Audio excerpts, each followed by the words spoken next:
اللہ الرحمن الرحیم۔ السلام علیکم ورحمۃ اللہ وبرکاتہ۔ لبیک ٹی وی سے رب نواز لودھرا ایک نئی ویڈیو کے ساتھ آپ کی خدمت میں حاضر ہے۔ الحمدللہ میں خیریت سے ہوں اور امید کرتا ہوں کہ تمام دوست جہاں بھی ہوں گے بخیر و عافیت ہوں گے۔ اگر آپ ہمارے چینل پر نئے ہیں تو ہمارے چینل کو سبسکرائب کر لیں تاکہ ہماری ہر نئی آنے والی ویڈیو آپ تک پہنچ سکے۔ تو آئیے ویڈیو کا آغاز کرتے ہیں۔ پچھلے سال اگست میں امریکہ کی ریاست جارجیا کے ایک چھوٹے سے قصبے سے تعلق رکھنے والی نکول سمتھل ڈوک نے دنیا کی سب سے اونچی عمارت برج خلیفہ کی چوٹی پر جا کر یہ کہا کہ hi mom, I am at top of the world. ہائے ماں، میں دنیا کی چوٹی پر ہوں۔ تو وہ صرف برج خلیفہ کی اونچائی کی بات نہیں کر رہی تھی، یہ اونچائی دبئی کی بھی تھی، جو بہت ہی تھوڑے عرصے میں ترقی کرتے کرتے برج خلیفہ بن گیا ہے اور اس میں مزید ترقی ہوتی جا رہی ہے۔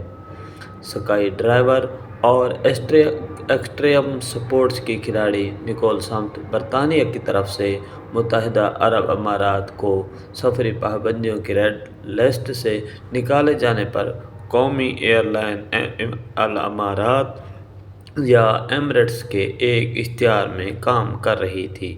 اس سے پہلے دنیا میں کوئی بھی اشتہار اتنی بلندی یعنی کہ 828 میٹر کی بلندی پر نہیں فلمایا گیا تھا، لیکن اس سے پہلے کسی ملک نے اتنے کم برسوں میں اتنی زیادہ ترقی بھی تو نہیں کی۔ صرف 30 سال پہلے تک جہاں صرف دھول اڑتی نظر آتی تھی، وہاں اب دنیا کی اعلیٰ ترین سڑکیں اور جدید ترین بغیر ڈرائیور کے میٹرو ٹرینیں چلتی ہوئی دکھائی دیتی ہیں۔ یہاں ایک دو منزلہ چیدہ مکان نظر آتے تھے، وہاں اب شاندار فلک بوس عمارتیں کھڑی ہیں اور پوری دنیا کے سیاح اور بزنس مین جن کی ترجیح لندن، پیرس اور نیو یارک ہوا کرتے تھے، اب دبئی کا رخ کرتے نظر آتے ہیں۔ متحدہ عرب امارات دراصل 7 ریاستوں دبئی، ابوظہبی، شارجہ، ام القوین، راس الخیمہ، عجمان اور فجیرہ کا وفاق ہے، جس کا دارالحکومت ابوظہبی ہے۔ تاہم جب بھی متحدہ عرب امارات کا ذکر آتا ہے تو سب سے پہلے ذہن میں دبئی کا ہی نام آتا ہے، اس لیے متحدہ عرب امارات کی بات دراصل دبئی کی بات ہے۔ اگرچہ ابوظہبی، شارجہ، راس الخیمہ اور دوسری ریاستوں کا بھی اپنا مقام ہے، لیکن دبئی بس دبئی ہے۔ ان ریاستوں کو 1 دسمبر سن 1971 کو برطانیہ سے آزادی ملی تھی اور اگلے ہی دن یعنی 2 دسمبر کو 6 ریاستوں نے ایک وفاقی اتحاد بنا لیا تھا۔ 7ویں ریاست راس الخیمہ 10 فروری 1972 کو اتحاد میں اس وقت شامل ہوئی جب ایرانی بحریہ نے بنائے ہرمز میں کچھ جگہوں پر یہ کہہ کر قبضہ کر لیا کہ یہ ایران کی ملکیت ہے۔ راس الخیمہ اور شارجہ بھی ان علاقوں پر اپنی ملکیت کا دعویٰ کرتے تھے۔ اس طرح ان دونوں ریاستوں کے اتحاد میں شامل ہونے کے ساتھ ساتھ ایران سے علاقوں پر تنازع بھی اس کے حصے میں آیا، جو آج تک جاری ہے۔ ان ریاستوں کے رہنماؤں نے 1820 سے لے کر 1890 تک برطانیہ سے مختلف معاہدوں پر دستخط کیے تھے تاکہ برطانیہ انہیں بحفاظت تجارت کرنے کی سہولت فراہم کرتا رہے۔ برطانیہ انہیں ٹروشیل اسٹیٹس یعنی الامارات متصالحہ کہا کرتا تھا، اور کیونکہ برصغیر پر اس وقت حکومت برطانیہ کا راج تھا، اس لیے ان ریاستوں کی کرنسی بھی انڈین روپیہ ٹھہری اور اماراتی باشندے اسی میں اپنا لین دین کرتے تھے۔ 1959 میں اس کا نام خلیجی روپیہ رکھا گیا، جس کی قیمت شروع میں انڈیا کے روپے کے برابر ہی تھی۔ بعد میں آزادی کے بعد ان ریاستوں نے اپنی کرنسی متعارف کروائی۔ انڈیا کی جواہر لال نہرو یونیورسٹی کے director of Gulf studies professor A K Pasha کے مطابق دبئی میں تقریباً 100 سال پہلے علاقے کے تاجر، چاہے وہ ہندوستان کے ہوں، ایران کے یا عراق کے، سب یہاں آ کے آہستہ آہستہ جمع ہوئے اور یہ تجارت کا گڑھ بن گیا۔ جب برطانیہ نے یہاں تیل دریافت کیا تو ابوظہبی کے حکمران شیخ زید بن سلطان النہیان اور دبئی کے شیخ راشد بن سعید المکتوم اور امارات کے دوسرے شیخوں کو آمدنی آنے لگی۔ بعد میں شیخ زید متحدہ عرب امارات کے پہلے صدر اور شیخ راشد پہلے نائب صدر بنے۔ پروفیسر کہتے ہیں کہ دبئی کے لوگ موتیوں کی تجارت کرتے تھے اور آس پاس کے علاقوں میں جا کر انہیں بیچتے تھے۔ اس طرح دوسرے تاجر بھی یہاں آتے اور اپنا سامان بیچتے۔ اس علاقے میں تجارت کا ایک نیٹ ورک بن چکا تھا اور تجارت چاہے کویت سے ہو یا بصرہ سے، وہ ہندوستان کے شہر گجرات یا کیرلا یا زنزبار جاتے ہوئے دبئی میں ضرور رکتے تھے۔ موتیوں کی تجارت سے اماراتی باشندوں کو بہت فائدہ ہوا، لیکن جب جاپانیوں نے مصنوعی طریقے سے موتی بنانے کا طریقہ دریافت کیا تو آہستہ آہستہ اماراتی موتیوں کی مانگ کم ہونے لگی اور یہ صنعت سکڑتے سکڑتے تقریباً ختم ہو گئی۔ تیل کی دریافت کے بعد بہت سے اماراتی باشندوں نے موتیوں کی صنعت کو چھوڑ کر تیل کے سیکٹر میں تجارت شروع کر دی، اور جب 1971 میں انہیں برطانیہ سے آزادی ملی تو اس کے بعد تیل کی پیداوار اچانک بڑھ گئی، جس سے علاقے کی ترقی میں مزید اضافہ ہوا اور دبئی تجارت کا گڑھ بن گیا۔ اگر دیکھا جائے تو پاکستانی فلم رائٹر ریاض حسین بٹالوی کو اس بات کا کریڈٹ ضرور دینا چاہیے کہ انہیں 1979 میں اندازہ ہو گیا تھا کہ دبئی آگے جا کر دنیا میں اپنا ایک مقام بنانے والا ہے کہ دنیا اس طرف کھینچتی چلی آئے گی۔ انہوں نے دبئی کی آزادی کے صرف 8 سال بعد ہی سپر ہٹ فلم دبئی چلو بنائی، جسے آج تک پاکستان کی کامیاب ترین فلموں میں گنا جاتا ہے۔ فلم کی کہانی جو بھی ہو، دبئی چلو نے پاکستان اور انڈیا کے عوام کو ایسی راہ دکھائی کہ اب بھی متحدہ عرب امارات میں سب سے زیادہ تعداد میں انڈین اور پاکستانی ہی رہتے ہیں۔ سن 2021 میں کیے گئے مختلف سرویز کے مطابق متحدہ عرب امارات کی کل آبادی 90,99,000 کی آبادی میں تقریباً 28 لاکھ انڈین اور تقریباً 13 لاکھ پاکستانی ہیں، جو کہ کل آبادی کا تقریباً 40% بنتی ہے۔ جس ملک میں 1980 تک دھول اڑتی تھی، جہاں صرف 1 یا 2 سٹوری کے گھر ہوتے تھے جنہیں مقامی طور پر گراؤنڈ پلس 1 اور گراؤنڈ پلس 2 کے اپارٹمنٹس کہا جاتا تھا، اب وہاں پوری دنیا کی تقریباً 200 کے قریب قومیتوں کے لوگ رہتے ہیں۔ آخر اس کی کیا وجہ ہے؟ دبئی میں جس کسی سے بھی پوچھیں تو جواب ملتا ہے کہ یہ دبئی اور ابوظہبی کے حکمرانوں کے وژن کا نتیجہ ہے۔ انہوں نے آزادی کے فوراً بعد ہی یہ فیصلہ کر لیا تھا کہ ملک کو کہاں لے کر جانا ہے۔ دبئی میں وژن شیخ راشد کا تھا، جسے شرمندہ تعبیر شیخ محمد نے کیا، اور یہ عمل اب بھی جاری ہے۔ اگر شیخ زید نے اماراتی ریاستوں کو متحد کرنے اور تیل کی دولت کے ذریعے انہیں خوشحال بنانے میں کردار ادا کیا، تو دوسری طرف شیخ راشد نے تیل سے آگے کا مستقبل سوچا۔ ان کی اس سوچ کو ان کی اولاد مزید آگے لے کر چلی اور دبئی کو تیل پر انحصار کرنے والی ریاست سے دنیا کا ایک بڑا تجارتی گڑھ بنا دیا۔ شیشل داس انڈیا کے شہر اڑیسہ سے تعلق رکھنے والے ایک کاروباری ہیں جو اب دبئی میں رہتے ہیں۔ ان کا شعبہ تعلیم اور ہیلتھ سروسز ہے۔ وہ کہتے ہیں کہ متحدہ عرب امارات کی سب سے زبردست بات اس کے رہنماؤں کا وژن ہے۔ دوسرے ممالک میں بھی بڑے بڑے لیڈر ہوتے ہیں، وہ سوچتے ہیں، لیکن یہاں سوچنے کے ساتھ ساتھ کام بھی کیا جاتا ہے۔ ان کے خیال میں جس طرح دبئی کی نئی نسل کو تیار کیا جا رہا ہے وہ اگلے 50 برسوں میں ملک کو مزید بلندیوں پر لے جائے گی۔ ایسے کوئی اشارے نہیں ہیں جو یہ بتائیں کہ ایسا نہیں ہو سکتا۔ یہاں لوگ محفوظ ہیں، بزنس محفوظ ہیں اور یہاں کی سیکیورٹی کا شمار دنیا کی بہترین سیکیورٹی میں ہوتا ہے۔ وہ اس کا موازنہ امریکہ کے ساتھ کرتے ہیں۔ امریکہ نے دنیا کے سب سے بہترین ٹیلنٹ کو بلایا اور اپنے ملک میں بسایا۔ یہی طریقہ کار متحدہ عرب امارات کا بھی ہے۔ وہ اچھے لوگوں کو بلاتے ہیں اور ان سے کام کرواتے ہیں جو ملک کی ترقی کے لیے ضروری ہے۔ یہ ماہرین اس بات سے اتفاق کرتے ہیں کہ دبئی کی ترقی کے پیچھے صرف اور صرف شیخ راشد ال مکتوم کا ویژن ہے، کیونکہ دبئی کے پاس تیل بہت کم تھا اور وہ سمجھتے تھے کہ اگر وہ کاروبار میں ریڈیکل تبدیلیاں لائیں گے، دوسرے ممالک کے بزنس مینوں کو سہولیات دیں گے تو وہ اپنے فائدے کے لیے یہاں ضرور آئیں گے۔ دوسری بات یہ ہے کہ وہ ہر نئی چیز کا تجربہ کرنا چاہتے تھے کہ ایسا کرنے سے کس حد تک ملک کا فائدہ ہوگا۔ ذرا دنیا کو ہلا کے رکھ دینے والی عالمی وبا کرونا ہی کی مثال دیکھ لیجیے۔ دبئی نے اس سے کیسے نمٹا ہے۔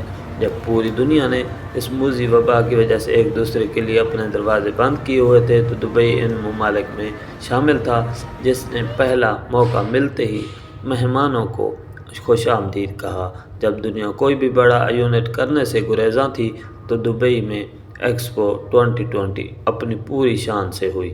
باقی دنیا کی طرح دبئی بھی عالمی وبا سے متاثر ہوا تھا۔ انفیکشن کو روکنے کے لیے یہاں بھی ملک کو بند کرنا پڑا، مال ویران ہوئے اور دنیا کے مصروف ترین ہوائی اڈوں میں سے ایک پر کچھ عرصے کے لیے تو جہازوں کی گھن گرد کی جگہ صرف ہوا کی سائیں سنائی دی۔ یہاں تک کہ فلائٹوں کی بندش کی وجہ سے ایمریٹس ایئر لائن نے اپنے بہت سے ملازمین بھی فارغ کر دی۔ سن 2020 میں دبئی کی معیشت 11% سکڑ گئی، لیکن اس کے باوجود اس نے باؤنس بیک کیا اور اب سبھی سیکٹر بہتری کی طرف جا رہے ہیں۔ اس وقت متحدہ عرب امارات کی تقریباً 99% آبادی کرونا وائرس سے بچاؤ کے لیے ویکسین لگوا چکی ہے اور دبئی جہاں ملک کی تقریباً 50% آبادی رہتی ہے اس میں پیش ہے۔ دبئی میں ہلشا گروپ کے چیئرمین لال بھاٹیا کہتے ہیں کہ دبئی کی ترقی کا اندازہ اس کے کرونا سے نمٹنے کے طریقہ کار سے لگایا جا سکتا ہے۔ لال بھاٹیا کا تعلق انڈیا کے شہر کولکتہ سے ہے اور وہ گزشتہ سال ہی دبئی منتقل ہوئے ہیں۔ جب دبئی سب سے پہلے کھلا تو انہوں نے پہلی فلائٹ پکڑی اور یہاں آ گئے۔ وہ پہلے بھی متعدد بار آ چکے تھے لیکن اس مرتبہ ان کے آنے کی وجہ کچھ اور تھی۔ وہ کہتے ہیں کہ میں یہاں آتا رہتا تھا لیکن اب میں نے یہاں مستقل اپنا گھر بنا لیا ہے اور اس کی سب سے بڑی وجہ دبئی کا کرونا سے نمٹنے کا طریقہ ہے۔ جس طرح انہوں نے کرونا سے نمٹا ہے وہ بہت متاثر کن ہے۔ باقی دنیا کی طرح انہوں نے اسے ایک مالیاتی یا معاشی بحران کی طرح نہیں بلکہ صحت کے ایک بحران کی طرح ڈیل کیا۔ انہوں نے ایسے طریقے اپنائے کہ پہلے اسے صحت کے بحران کی طرح نمٹا جائے۔ بھاٹیا کہتے ہیں جب دنیا کے سب مالیاتی ہب بند تھے یا مشکلات میں تھے تو صرف دبئی ایسی جگہ تھی جو بزنس کے لیے کھلی ہوئی تھی۔ یو اے ای نے جو 50 سال میں کیا ہے اس نے مجھ جیسے لوگوں کو یہاں کھینچا ہے۔ ایسا لگتا ہے کہ جیسے دبئی کرونا سے نمٹنے کے لیے تیار تھا۔ یہ اس لیڈرشپ اور اس بصیرت کا کمال ہے کہ مجھ جیسے لوگ یہاں آتے ہیں اور کہتے ہیں کہ میں اسے اپنا نیا گھر بنا رہا ہوں۔ یہاں لیڈر نے صرف وہ نہیں کیا جو اسے خیال آیا بلکہ اس نے وہ کیا جس کی عوام کو ضرورت تھی۔ بھاٹیا کہتے ہیں کہ دبئی کی لیڈرشپ نے بالکل پروفیشنل طریقے سے پہلے اس بحران کو سمجھا اور پھر اس سے نمٹا۔ انہوں نے اس بات کو یقینی بنایا کہ دبئی بزنس کے لیے کھلا رہے، بلکہ وہ 2 قدم آگے گئے اور ایک ایسا ویزا سسٹم متعارف کرایا جس کے تحت دنیا بھر سے لوگ دبئی آ کر یہاں سے اپنے گھروں میں بیٹھ کر اپنے دفاتر اور کاروبار کے لیے کام کر سکتے تھے۔ بھاٹیا کو ہلشا گروپ کے لیے یوں ایک کاروباری موقع بھی نظر آیا۔ انہوں نے دبئی آتے ہی ورک فرام دبئی پروگرام پر کام شروع کر دیا۔ یہاں ہم آفر کرتے ہیں کہ دبئی ایسی جگہ ہے جہاں سے لوگ ورک فرام ہوم کر سکتے ہیں۔ لوگ جہاں آئیں رہیں، گھر سے کام کریں۔ حکومت نے ایسا کیا ہے کہ اگر آپ $5,000 سے زیادہ ماہانہ کماتے ہیں تو وہ آپ کو 1 سال کا ویزا دے سکتی ہے اور آپ دبئی سے کام کر سکتے ہیں۔ حکومت نے سوچا کہ وہ کرونا کی وجہ سے زیادہ تر لوگ گھروں سے کام کر رہے ہوں گے تو کیوں نہ انہیں خوبصورت دھوپ والے دبئی کی آفر کی جائے، جہاں ہائی سپیڈ انٹرنیٹ اور ڈیٹا اور سسٹمز کی مکمل سیکیورٹی ہو۔ وزٹ دبئی کی سرکاری ویب سائٹ کے مطابق اس ویزے کی کل لاگت $611 ہے، جس میں اپلیکیشن فیس، ویزا پروسیسنگ کی لاگت، میڈیکل اور اماراتی ID کی فیس شامل ہے۔ بھاٹیا کہتے ہیں کہ دبئی نے کرونا سے نمٹنے کے لیے مصنوعی ضمانت کا سب سے اچھا استعمال کیا ہے۔ کرونا کے دوران دبئی میں جاری کی جانے والی ایپ کے مطابق آپ کو گھر کی چیزیں لینے کے لیے باہر جانے کی بھی اجازت لینا ہوتی تھی اور حکام کو بتانا ہوتا تھا۔ کچھ دوست ایک ولا میں بیٹھے تھے تو انہوں نے کہا چلو ہم مختلف سمتوں میں جا کے سودا سلف خرید کے لاتے ہیں۔ تھوڑی دیر کے بعد انہیں پولیس کا فون آ گیا کہ آپ لوگ تو ایک ہی جگہ سے ہیں، پھر کیوں مختلف سمت میں جا کے سودا سلف خرید رہے ہیں؟ یہ ہے مصنوعی ذہانت جو کرونا کے دوران کام آئی۔ دبئی کے سب سے بڑے انگریزی اخبار خلیج ٹائمز کے بزنس ایڈیٹر مظفر رضوی بھی سمجھتے ہیں کہ دبئی کا مستقبل بہت روشن ہے، کیونکہ کرونا پر قابو پانے کی کامیاب حکمت عملی کے بعد دنیا میں بہتر طرز زندگی کی ایک محفوظ منزل کے طور پر ابھرا ہے۔ دبئی میں جاری ہونے والے اعداد و شمار کے مطابق کرونا کے بعد یہاں کی آبادی میں گزشتہ سال کی نسبت 5% کا اضافہ ہوا ہے۔ مظفر رضوی اس کی تصدیق کرتے ہوئے کہتے ہیں کینیڈا، امریکہ، جنوبی امریکہ اور یورپ سے بہت سے لوگ کرونا کے بعد دبئی منتقل ہو گئے ہیں، کیونکہ لاک ڈاؤن، محدود نقل و حرکت اور کووڈ ویکسین کے طویل انتظار کی وجہ سے وہ اپنے ملک میں خود کو غیر محفوظ محسوس کر رہے تھے۔ ہم نے یہ بھی دیکھا کہ جب انڈیا میں کرونا کے بڑے پیمانے پر بریک آؤٹ کی وجہ سے صحت کا بنیادی ڈھانچہ متاثر ہوا تو کافی تعداد میں انڈین نے بھی دبئی کا رخ کر لیا۔ لال بھاٹیا کہتے ہیں کہ دبئی میں مقامی لوگوں سے زیادہ تارکین وطن رہتے ہیں اور سبھی قوانین کا پاس کر رہے ہیں، ویکسین لگوا چکے ہیں۔ یہ سب کچھ ایک دن میں نہیں ہوا، یہ اسی تسلسل کا حصہ ہے جو گزشتہ 50 سال سے ہو رہا ہے۔ رضوان احمد ایک پاکستانی بزنس مین ہیں جو پچھلے تقریباً 40 سال سے دبئی آ جا رہے ہیں۔ وہ بھی اس بات سے اتفاق کرتے ہیں کہ دبئی کے قوانین جو پچھلے 3 سال سے چل رہے ہیں غیر ملکی تارکین وطن کے لیے بہت نرم ہو گئے ہیں اور حکومت کی یہ حکمت عملی بھی ایک مستقل طریقہ کار کا حصہ ہے۔ مشہور ہے کہ کچھ برس پہلے ایک وقت ایسا بھی آ گیا تھا جب پوری دنیا کی سب سے زیادہ کرینیں دبئی میں موجود تھیں۔ یہ دور تھا دبئی کی برق رفتار کنسٹرکشن کا۔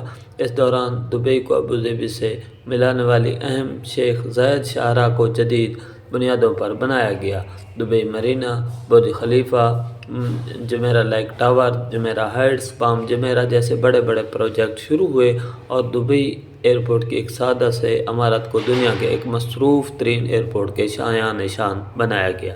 یہاں یہ بات بتانا بھی ضروری ہے کہ پام جمیرہ کو جو ایک مصنوعی جزیرہ ہے بنانے کے لیے کسی قسم کی کنکریٹ یا لوہے کا استعمال نہیں کیا گیا، بلکہ سمندر کی تہہ سے 120 ملین کیوبک میٹر ریت نکال کے اس سے جزیرے کی تعمیر کی گئی۔ پروفیسر پاشا کہتے ہیں کہ اگر مجموعی طور پر دیکھا جائے تو پچھلے 20 یا 30 سالوں میں کسی ملک کو ایک ایسے ملک میں بدل دینا ایک زبردست کارکردگی ہے۔ دبئی فائنانشل ہب بن گیا ہے، ایک ریجنل پاور ہاؤس بن گیا ہے، پورٹس کو جدید بنیادوں پر بنایا گیا اور برج خلیفہ جیسے 828 میٹر اونچے سکائی ریپرز بنے۔ تیل میں بھی یہ دنیا کے بڑے پروڈیوسر ہو گئے ہیں، سیاحتی مرکز بھی ہے، میڈیکل ہب بھی ہے، اچھے سے اچھے ہسپتال بھی ہیں۔ اس کے علاوہ مصر، عراق اور شام جیسے عرب ممالک کے کمزور پڑنے سے متحدہ عرب امارات کا علاقے میں سیاسی اثر و رسوخ بھی بڑھا ہے۔ مظفر رضوی کہتے ہیں کہ دبئی نے گزشتہ 20 سالوں میں ایک بہترین انفراسٹرکچر قائم کیا ہے جو اسے اپنے حریفوں اور پڑوسیوں پر برتری دیتا ہے۔ اس نے سن 2005 اور 2006 میں برج خلیفہ، دبئی مال اور دبئی میٹرو جیسے میگا پروجیکٹس کا اعلان کیا، اور 2008 کے عالمی مالیاتی بحران کے باوجود ان پروجیکٹس کو مکمل کیا۔ دبئی میٹرو شہر میں ایک بڑی کامیابی ہے۔ کچھ سال پہلے تک یہ تصور کرنا مشکل تھا کہ لوگ ذاتی لگژری کاروں اور جیپوں پر میٹرو کو ترجیح دیں گے، کیونکہ دبئی میں پٹرول پانی سے سستا تھا۔ آج لوگ وقت بچانے اور ٹریفک کے رش سے بچنے کے لیے دبئی میٹرو میں سواری کرتے ہیں۔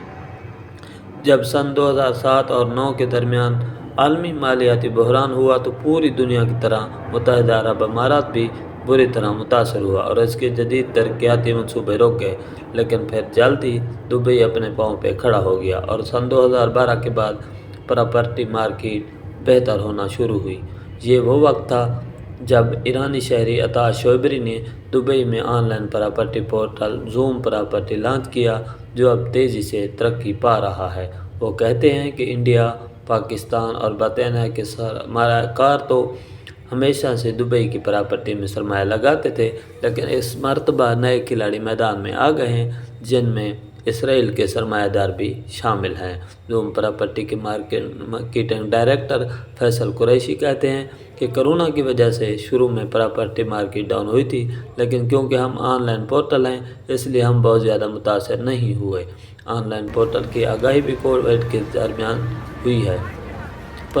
پراپرٹی پورٹل لانچ کرنے کا مقصد بھی یہی تھا کہ غیر ملکی سرمایہ کار کے لیے آسانی ہو اور وہ مارکیٹ کا پوٹینشیل دیکھ کر سرمایہ کاری کرے۔ کورونا کے بحران کے دوران کیونکہ دنیا بھر میں زیادہ تر لوگ گھروں سے کام کر رہے تھے، تو دبئی کی کمپنیوں نے آن لائن ماہرین کی سہولیات حاصل کر کے رکے ہوئے پروجیکٹس کو مکمل کرنا شروع کر دیا۔ سبھی آن لائن پورٹل کو اس سے بہت فائدہ ہوا اور سرمایہ کاریوں کی دلچسپی بڑھی۔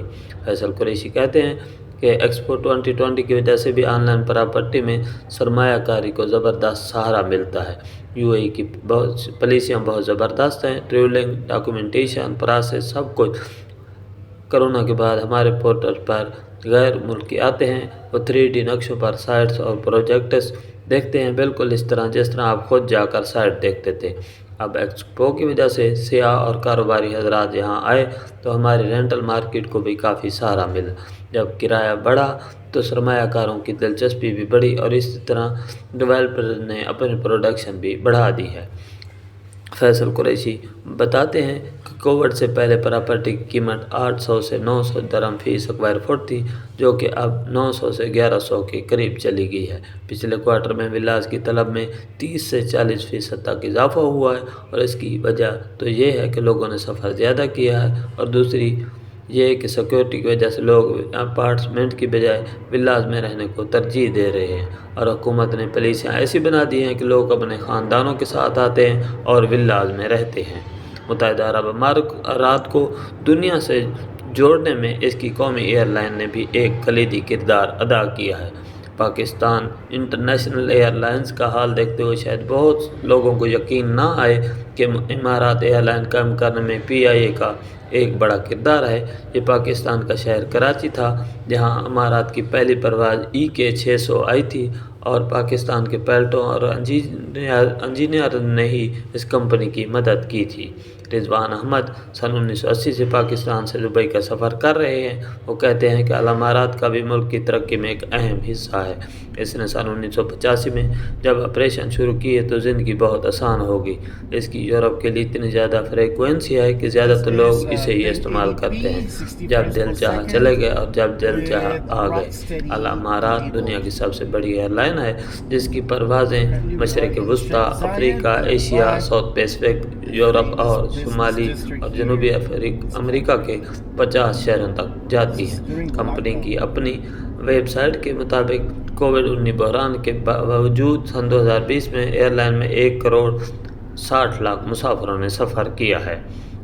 پروفیسر پاشا کہتے ہیں کہ بنیادی طور پر متحدہ عرب امارات کا معاشرہ ہمیشہ ہی سے ایک کنزرویٹو معاشرہ ہے۔ ان کی روایت ابھی تک قبیلی ہیں، لیکن یہ سیاحوں کی سہولیات کے لیے بہت سی ماڈرن چیزیں بھی برداشت کر لیتے ہیں۔ کیونکہ دبئی کے پاس اتنا تیل نہیں ہے، اس لیے ان کا انحصار سیاحوں پر ہے، اور وہ یہاں جس لباس میں آنا چاہیں آ سکتے ہیں، اور ہوٹلوں کے اندر شراب بھی پی سکتے ہیں۔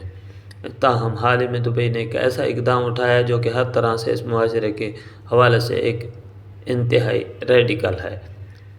لیکن حال ہی میں ایک قانون پاس کیا گیا جس کے تحت غیر ملکی اب گیٹ ٹوگیدر کر سکتے ہیں، اور کوئی دبئی میں رہنے والے غیر ملکیوں کے مطابق ایسا اقدام اس لیے کیا گیا ہے کہ بہت سے یورپی پارٹنر کو ساتھ نہ رکھنے کی وجہ سے ملک میں نہیں رہنا چاہتے تھے، اور کرونا کے بحران کے بعد حکومت یہ افورڈ نہیں کر سکتی تھی۔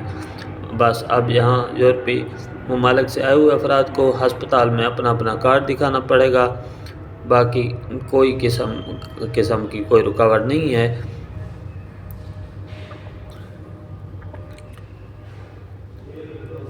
یہ تھی دبئی کی کہانی۔ یہاں حالات جیسے بھی ہوں، لیکن اس سب کے باوجود دبئی ایک ایسا مقناطیس ہے جو ہر ایک کو اپنی طرف کھینچتا ہے۔ تاہم اطمینانی طور پر یہ بتانا مشکل ہے کہ کیا اس کی کشش کی وجہ اس کی ٹیکس کی نرم پالیسیاں ہیں، duty free zones, business friendly ماحول، کرونا کے خلاف کامیاب حکمت عملی، خوبصورت ریتیلی بیچز، یا اس کی ministry for happiness and well being. ہاں، یقین کیجیے یہاں خوش رکھنے کی ایک وزارت بھی ہے جسے اب کرونا بحران کے دوران منسٹری آف کمیونٹی ڈیولپمنٹ کے تحت کر دیا گیا ہے۔